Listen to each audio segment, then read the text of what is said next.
Hello बच्चों, let's see this question and here this question says assess the impact of globalization in India। Question आपसे बोल रहा है कि ग्लोबलाइजेशन का इंडिया पर क्या इम्पैक्ट पड़ा है, वो आपको यहाँ पर एक्सप्लेन करना है। देखो, ग्लोबलाइजेशन के इम्पैक्ट के बारे में बात करने से पहले आपको पता होना चाहिए कि ग्लोबलाइजेशन किसे कहते हैं।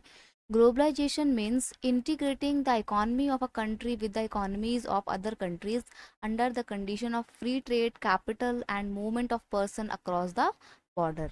यानी कि ग्लोबलाइजेशन का मतलब होता है जब एक देश की इकोनॉमी दूसरे देश की इकोनॉमी के साथ इंटर कनेक्ट होती है। ठीक है, देश की अर्थव्यवस्थाएं आपस में जुड़ती हैं और ये जो इंटर कनेक्शन है ना अलग अलग देशों की अर्थव्यवस्था के बीच में, ये किसके बेस पे होता है?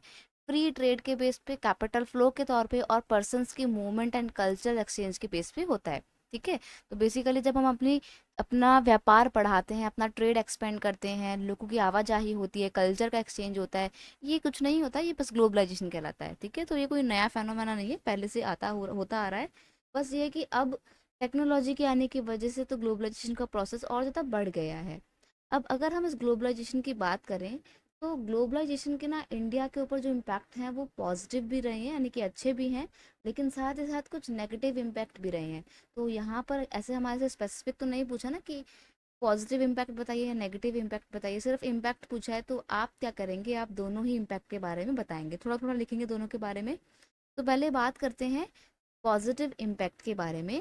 पहला पॉजिटिव इम्पैक्ट क्या है? एक अच्छा इम्पैक्ट के तौर पे हम देख सकते हैं कि ग्लोबलाइजेशन की वजह से ना इंडिया की इकोनॉमी का डेवलपमेंट बहुत ज़्यादा हुआ है, जॉब अपॉर्चुनिटीज़ बहुत ज़्यादा बढ़ी है, टेक्नोलॉजिकल एडवांसमेंट हुआ है, कम्युनिकेशन हमारा बहुत अच्छा हुआ है।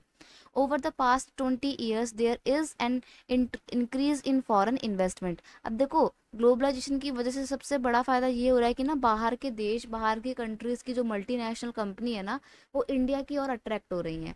और इंडिया की ओर अट्रैक्ट हो रही हैं तो इंडिया में आके वो अपनी फैक्ट्रीज, अपने ऑफिस सेटअप करती हैं। ठीक है, अपना इंडिया में पैसा इन्वेस्ट करती हैं, जिससे इंडिया में एम्प्लॉयमेंट की अपॉर्चुनिटी बढ़ी है, जॉब ऑप्शंस बहुत ज़्यादा क्रिएट हुए हैं। Globalization has created new jobs in order to reduce the unemployment rate to an extent। काफ़ी हद तक इंडिया में अनएम्प्लॉयमेंट की जो प्रॉब्लम है उसको कम करने में ग्लोबलाइजेशन ने इम्पॉर्टेंट रोल प्ले किया है, क्योंकि इसने जॉब अपॉर्चुनिटीज़ को बढ़ाया है। Globalization has created new opportunity for Indian company mainly providing services for the IT company. देखो, ग्लोबलाइजेशन से सिर्फ जॉब्स या इकोनॉमी का डेवलपमेंट नहीं हुआ है, बल्कि इंडिया की जो इंडस्ट्रीज़ हैं, इंडिया की जो कंपनीज़ हैं, उसमें भी नई नई अपॉर्चुनिटी आई है। मेनली जो इंडिया का आईटी सेक्टर है ना, इंफॉर्मेशन टेक्नोलॉजी वाला सेक्टर, वो बहुत तेज़ी से ग्रो हुआ है। और आईटी सेक्टर के डेवलपमेंट की वजह से लोगों का लिविंग स्टैंडर्ड भी अच्छा हुआ है और इकोनॉमी में भी काफ़ी कंट्रीब्यूशन हमारे को इस सेक्टर का देखने को मिलता है। तो आईटी सेक्टर एकदम से जो बूम करा है वो ग्लोबलाइजेशन की वजह से ही हुआ है। ठीक है, अब देखेंगे नेगेटिव इम्पैक्ट। नेगेटिव मतलब नकारात्मक प्रभाव, क्या बेकार चीज़ें हुई हैं ग्लोबलाइजेशन की वजह से। देखिए, the local producer stand to lose due to their inability to compete with the cheap imports. देखो क्या हो रहा है, ग्लोबलाइजेशन की वजह से अब मल्टीनेशनल कंपनी अपना सामान भी इंडिया में लाके बेचने लगे हैं, फॉरेन ट्रेड हो रहा है।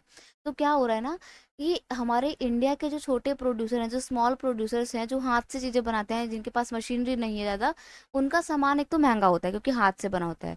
दूसरी बात ये भी है कि वो ना कंपटीशन में स्टैंड आउट ही नहीं कर पा रहे हैं, उनकी कंपनियां बंद हो गई, स्मॉल प्रोड्यूसर तो बिल्कुल तबाह हो गए, आप ये कह सकते हो। Globalization has raise the depth of income inequality. देखो, इनकम की इनइक्वालिटी बढ़ी है। पता है कैसे बढ़ी है? आईटी सेक्टर तो बहुत ज़्यादा डेवलप हो गया है, कुछ कुछ सेक्टर जो है ग्लोबलाइजेशन की वजह से बहुत डेवलप हुए, जैसे कम्युनिकेशन सेक्टर है, आईटी सेक्टर है, ट्रांसपोर्टेशन सेक्टर है, ये बहुत तेज़ी से ग्रो हुआ है। लेकिन कुछ सेक्टर ऐसे हैं जिनमें डेवलपमेंट बहुत ज़्यादा नहीं हुआ है, तो वहाँ पे काम करने वाले वर्कर की सैलरी उतनी अच्छी नहीं है जितनी अच्छी आईटी सेक्टर में या कम्युनिकेशन सेक्टर में काम करने वाले वर्कर्स की बढ़ी है। तो आप देखोगे जहाँ कुछ लोगों की इनकम डबल ट्रिपल हो रही है, वहीं कुछ लोगों की इनकम बढ़ ही नहीं रही है।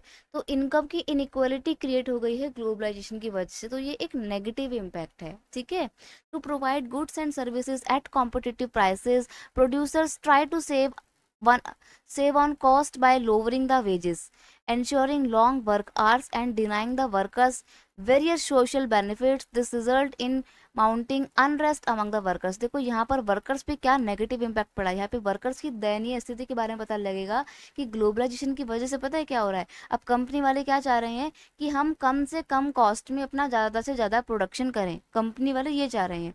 तो इसके लिए जो प्रोड्यूसर्स हैं वो क्या करते हैं, जब उनकी डिमांड बढ़ती है ना किसी पर्टिकुलर सामान की, तो ऐसे में वो वर्कर्स को हायर कर लेते हैं। ठीक है, वर्कर्स को हायर कर लेते हैं, उनको सैलरी भी कम दी जाती है, लंबे लंबे समय तक काम करवाया जाता है, और जो उनके सोशल बेनिफिट होते हैं जैसे हेल्थ की फैसिलिटी हो गई है, एक काम करने के दौरान जो भी फैसिलिटी प्रोवाइड की जाती हैं, इंश्योरेंस बोनस वगैरह, वो सब कुछ सोशल फैसिलिटी, उनको सोशल बेनिफिट नहीं दिए जा रहे हैं। तो ऐसे में वर्कर्स की जो कंडीशन है ना वो पहले से ज़्यादा खराब हुई है। ग्लोबलाइजेशन से पहले वर्कर्स की लाइफ एक स्टेबल लाइफ होती थी, एक सिक्योर जॉब होती थी, बट अब जॉब सिक्योर नहीं है। जब डिमांड होती है वर्कर्स को हायर किया जाता है, डिमांड कंप्लीट होने के साथ ही वर्कर्स को फायर कर देते हैं, जॉब से निकाल देते हैं। तो वर्कर्स की लाइफ में अनस्टेबिलिटी आई है, जॉब सिक्योरिटी बहुत कम हो गई है। ये कुछ नेगेटिव इम्पैक्ट हैं हमारे इंडिया में ग्लोबलाइजेशन के। I hope you understood it very well. Best of luck.